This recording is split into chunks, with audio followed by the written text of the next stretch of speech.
Thank you so much. Thanks for having me. There's a lot of stuff going on right in Florida that has to do with water and how we manage water, restoring the Everglades, hurricane resilience, sea level rise, a lot of different issues, and the Corps of Engineers is sort of in the thick of all of it.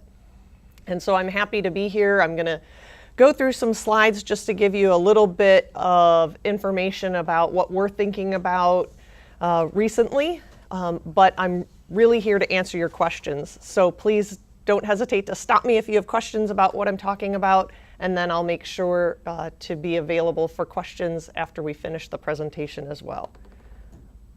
I'm not sure, I forgot to practice this. All right, there we go. So a little bit just for folks who may not be familiar with the Everglades in particular and talking about this, one thing that the public in particular tends to not really realize is how big of an area we're talking about when we talk about the Everglades and talk about the restoration efforts, as well as the flood control efforts that we have in Central and South Florida. And so the Everglades is really an area that's twice the size of the state of New Jersey.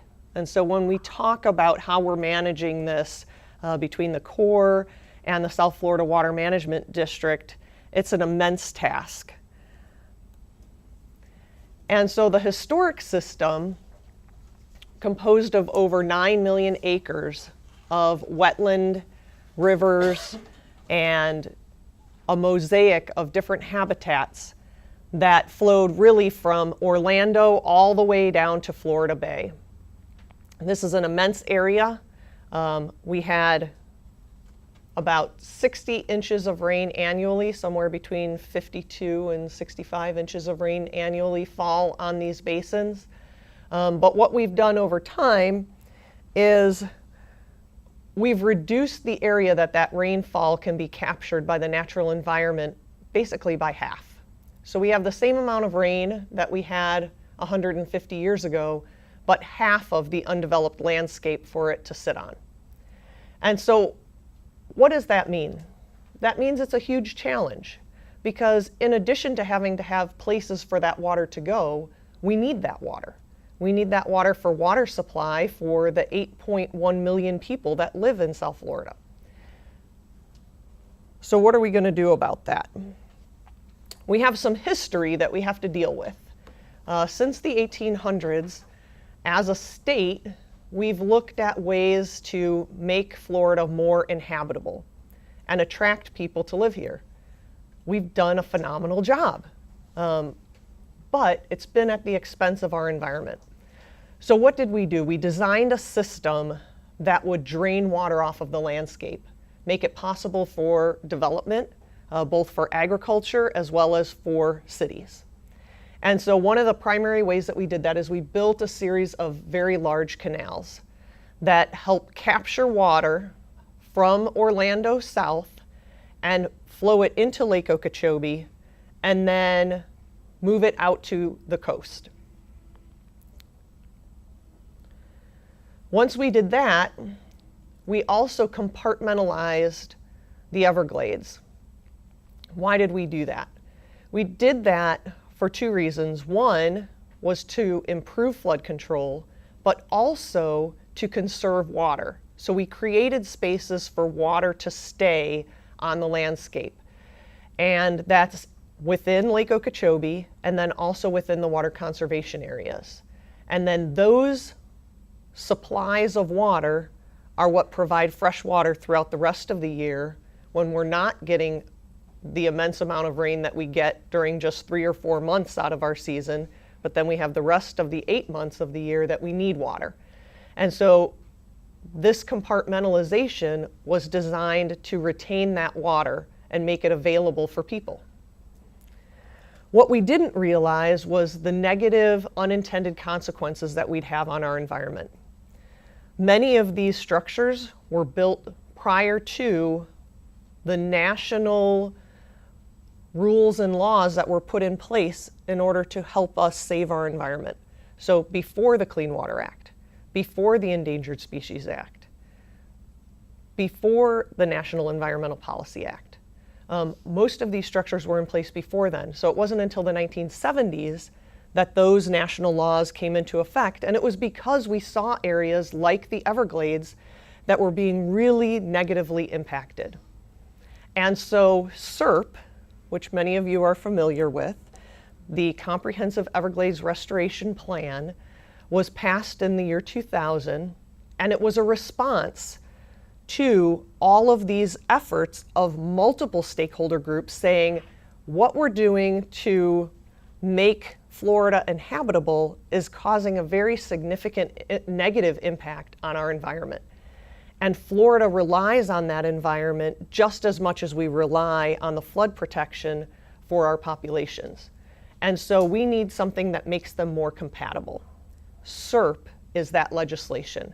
How do we maintain flood control? How do we maintain water supply, but yet do it in a more environmentally friendly way?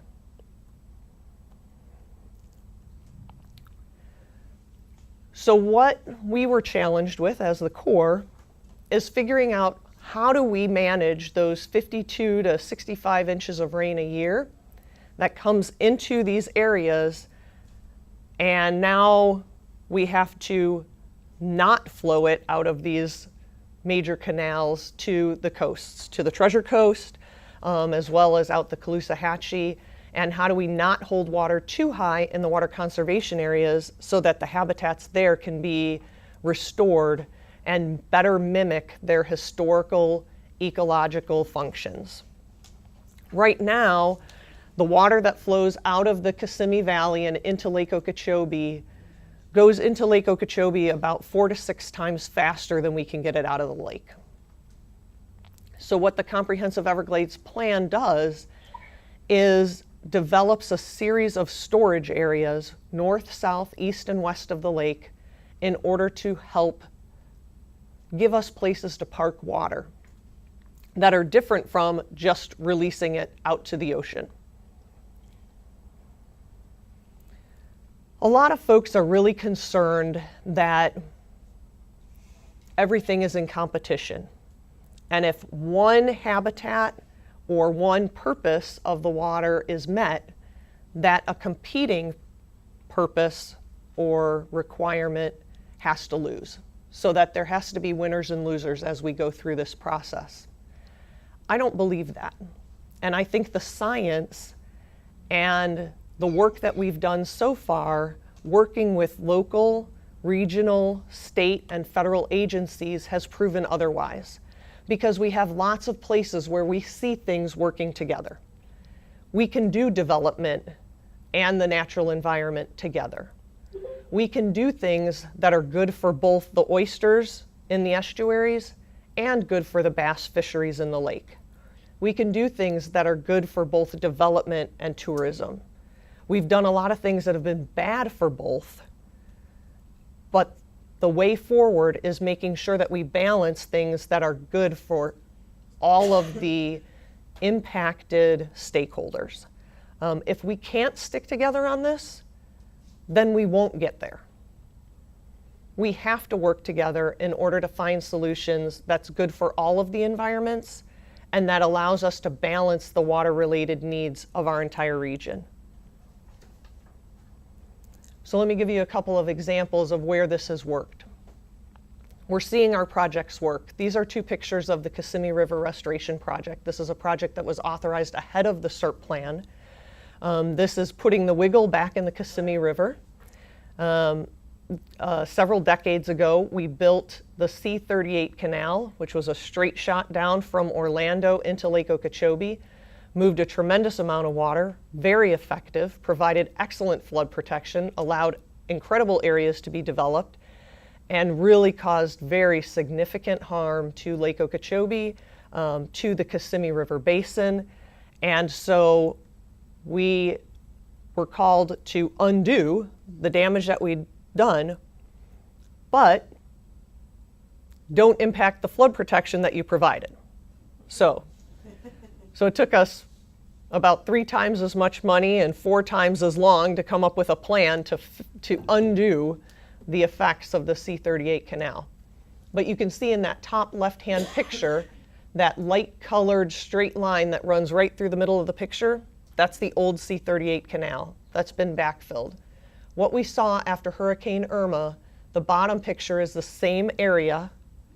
It's a 2-mile wide floodplain that was able to be inundated just as it historically did. So we got 17 inches of rain on that basin after Hurricane Irma, and the basin was able to handle it. We did not have significant flooding impacts across that area. We did not impact people's properties. The developed areas north of the Kissimmee Basin were still able to drain, and the water was still able to flow into Lake Okeechobee. Now, did we still have some negative impacts? Yes. We saw over 4 times the amount of nutrients going into Lake Okeechobee after Hurricane Irma that we do on a normal year.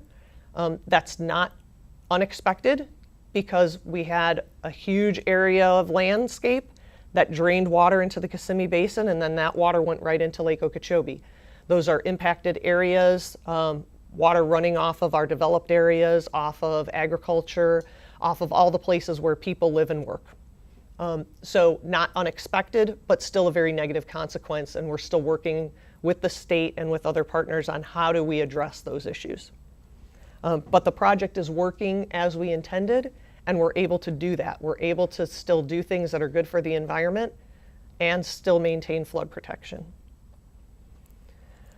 So everybody wants to know a little bit more about how we manage the lake and the lake schedule. I'm going to talk about our efforts in how we're moving forward with the lake schedule in a couple minutes, but I want to tell you a little bit about how we're managing the lake now. So we're using a schedule called the Lake Okeechobee Regulation Schedule. That's the schedule we're still under. We went through a very public process and published that schedule in 2008. We've been managing the lake under that schedule since 2008. I call this our spaghetti chart. Don't worry, you don't have to understand all of it. I'm using it as a representation, but there are charts like this that our water managers look at every single day, and this is actually one of the simplest ones. The bottom blue part is the current level of the lake, and so that's what the lake levels look like this year. All of the colored lines represent the lake levels over various years. And the reason that I want to show you this is I want you to just follow any one of the lines. Maybe pick that bright blue line in the middle. That's the year that we had Hurricane Irma. You can see in September that bright blue, very significant jump. That's not unusual for what happens in the lake. So what we see is every time we have a very significant rain event, any kind of a tropical storm, could be a hurricane, could just be a tropical depression, we will have a rise on the lake of 3 to 4 feet. That's not unusual.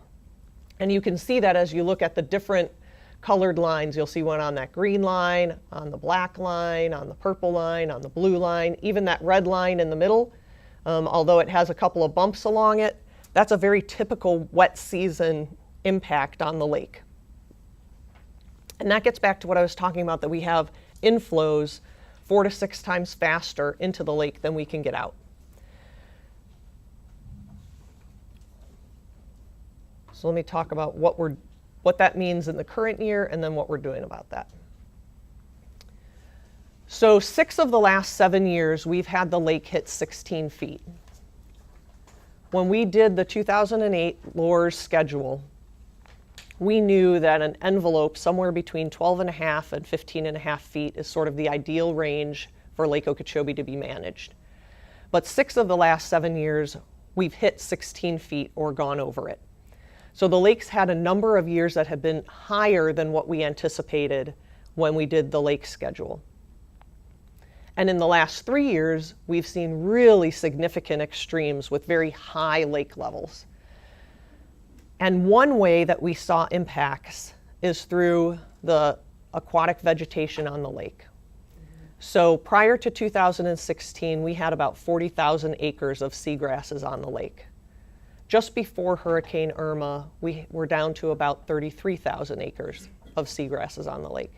After Hurricane Irma, we had only 5,000 acres of seagrasses left on the lake.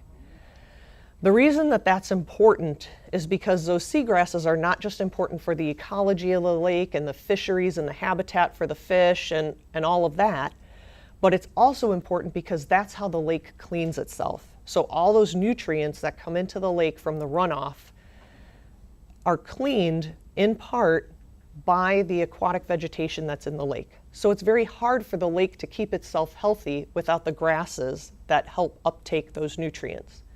So we knew that this year, one of the things we needed to do was give the lake the best opportunity that we could to help heal itself. The way that subaquatic vegetation grows is the lake has to be low because sunlight has to penetrate down to the layers of muck where those seeds germinate and then grow. That's somewhere between under 12 feet, between 11 and 12 feet is the ideal growing range for that subaquatic vegetation. We also knew that one of the things we needed to do to make the lake healthier was to be able to do controlled burns. And again, that means that the lake has to be lower than it has been for the last several years in order for us to be able to burn off all that dead vegetation that was a result of Hurricane Irma and several of the other high water events over the past couple of years. So what we did is we came up with a plan back in October of a way to build resiliency in the lake by trying to make it healthier, as well as build resiliency in both coastal estuaries that have been hit really hard by blue-green algae blooms, as well as the red tide events on the West Coast. So how do we do that? In addition to our efforts to lower the lake for the lake ecology, we wanted to make sure that we minimized releases to the St. Lucie estuary and tried to keep that estuary within the salinity envelope that would be ideal for those species that thrive in a more saline environment in that estuary, as well as ensure that the Caloosahatchee has a freshwater flow of about 1,000 CFS, cubic feet per second, on an average daily basis out of the Caloosahatchee to help it maintain its salinity levels and not get too saline in that estuary. And so our plan this year was to try and develop that resiliency as best as we could in those three environments. And so that's how we've managed the lake throughout this entire dry season. And so what are we monitoring? A whole host of things. We're monitoring the salinity levels, we're monitoring the aquatic vegetation, we're monitoring nutrient levels, dissolved oxygen, and we're doing that in concert with scientists on both coasts, scientists at the lake, across all of the local, state, and federal agencies, as well as our two federally recognized tribes within the state. And we host a weekly call where the scientists have the opportunity to provide us input that we might not be aware of or that might be newer than the last published science. And so we are working with them on a weekly basis in order to help monitor and adjust our decision making on how we manage the lake. So how are we doing? This is a picture of the aquatic vegetation that's starting to grow along the western shores of Lake Okeechobee. These are white pelicans. We're seeing significant increases in the wading bird populations and the white pelican populations, foraging in the areas where fish are able to consolidate. It makes great habitat for bird populations. We've been able to keep both estuaries within the salinity ranges that we were shooting for. But there's also some impacts. So this is a photo off of the news release from the South Florida Water Management District. Because the lake has been low, there have been locks that have been shut down on the north side of Lake Okeechobee. Those locks close between 12.5 and 12 feet. And it makes it harder for folks that live on the north side of Lake Okeechobee to access the lake through their canals. So there are some negative impacts when the lake gets lower than about 12.5 feet, and this is one of them. We also have had a significant number of utilities and agricultural interests that are talking to us and saying, hey, we're getting nervous. Why are you guys lowering the lake? We think you should be holding more water in the lake. We appreciate that feedback, and we understand the concerns. So why are we not as concerned? We're not as concerned as we might be in just an average year, because this is an El Nino system year. So that means we can expect wetter than average conditions. Up until now, we've had about average rainfall through the dry season. What our NOAA experts are expecting in April and May is slightly higher than average rainfall during this dry season, and they are not anticipating drought conditions in this wet season. So we're expecting an average wet season, so we fully anticipate that we will get a little bit more than average rainfall over the next couple of months, and then somewhere in the average rainfall regime into the wet season.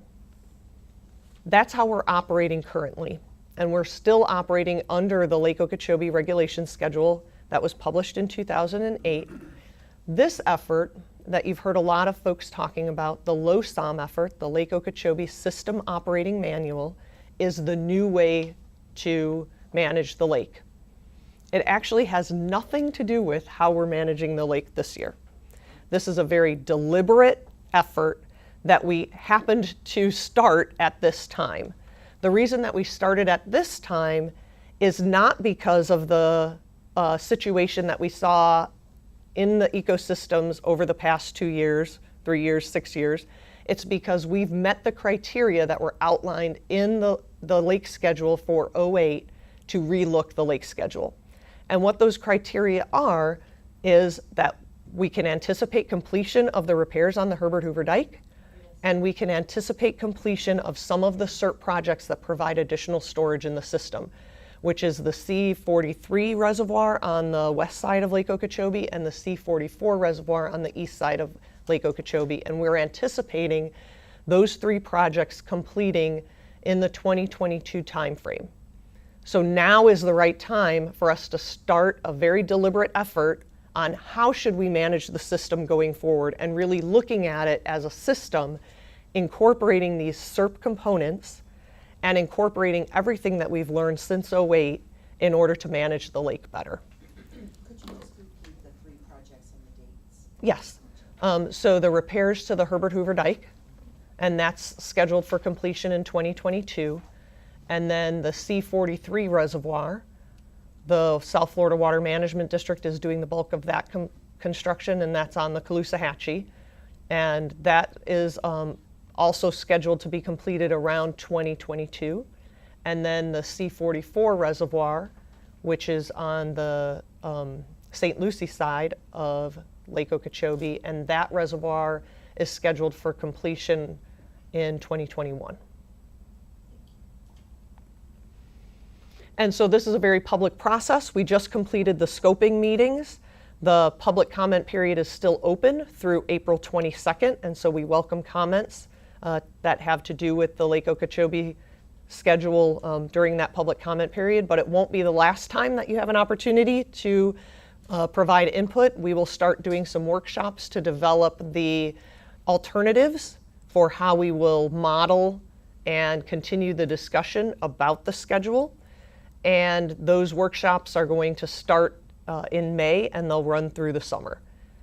And then we'll have additional opportunities for public comment, as well as explanations of how we've gone through the decision-making process, screening criteria, targets, all of those kinds of things through a very deliberate planning process through the Lake Okeechobee System Operating Manual. Mayor Ross, please add me to any queue of questions that you have. This is Steve Gower. Thank you, I will. And you too. No problem. And so a couple of other quick updates. A little bit about the Herbert Hoover Dike. This is the schedule of how we're completing the repairs on the Herbert Hoover Dike. We're completing these repairs not solely in order to manage water better, although that will be a way for us to impact how we're managing water across the system. But the primary reason that we undertook these remediation efforts was in order to provide better public safety for the people who live and work around Lake Okeechobee. In 2006, we undertook an effort in order to make sure that this dike was safe for the people that live and work around the lake. Our indications as lake levels got high was that we had very significant failure modes, meaning collapse potential of the dike, and so we undertook efforts in order to remediate those areas of the dike that were requiring additional physical construction efforts in order to make the dike itself safer. And so that included replacing culverts, and these are not culverts like that go under your driveway. These are massive water control structures, 3 barrels of pipes that are more than 10 feet in diameter each. So those types of structures that move really significant amounts of water. So we're doing culvert replacements as well as cutoff wall, re-armoring some of the areas where there are inflows and outflows to the lake, that type of work. This is the whole suite of projects that are part of the Comprehensive Everglades Restoration Plan. That's a 50-50 partnership between the state and the federal government. Over 68 components combined into 56 projects. So there's a lot of work to do, really expensive, takes a really long time, has not been fully funded each year by the state or the federal government in order to stay on schedule for what was initially anticipated in the year 2000 when it was authorized. But we are making progress, and we have completed a series of the foundation projects, both on the north end of the system with the Kissimmee River project, as well as on the south end of the system with the C-111 South Dade project and the Mod Water Deliveries project that help move water into Everglades National Park. And so now we're poised to really start the bulk of the work in the heart of the Everglades that will allow us to actually manage the water better and give places for it to be parked and reserved for use, both for the environment and for the built environment.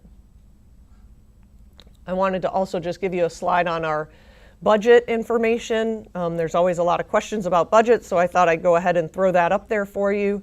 The President's budget was recently released. The SURFR South Florida Ecosystem Restoration, that's what that acronym stands for, budget in the FY20 budget is $63.2 million. That's a lot less than what the state is asking the federal government and what many of our elected officials have sent letters to the administration asking for, which is $200 million, which was the commitment in the SERP plan. And so I wanted to just explain what does that mean in terms of how our money works. So at the top, I'll give you an example using the FY19 budget. And so we carried in about $18 million into FY19. That was because of how late we received our appropriations in the fiscal year. And so sometimes that means we don't start things until later. That money still gets all spent, and that has all been obligated during the current fiscal year. In addition, the conference report, that's synonymous with the president's budget. And so last year in the president's budget, we got, and this is the current year that we're executing, we got $67.5 million. And then what Congress did in the additional work plan is in the actual appropriations bill, they added to that $67.5 million an additional $37 million that bumped up the amount of money that we had for projects in South Florida. And then in the supplemental money, that's the additional money that was appropriated in the Hurricanes Harvey, Irma, and Maria supplemental bill. And that almost $1 million went into doing repairs to some of the SERP projects that were impacted by the hurricane. So that's what that funding was a result of.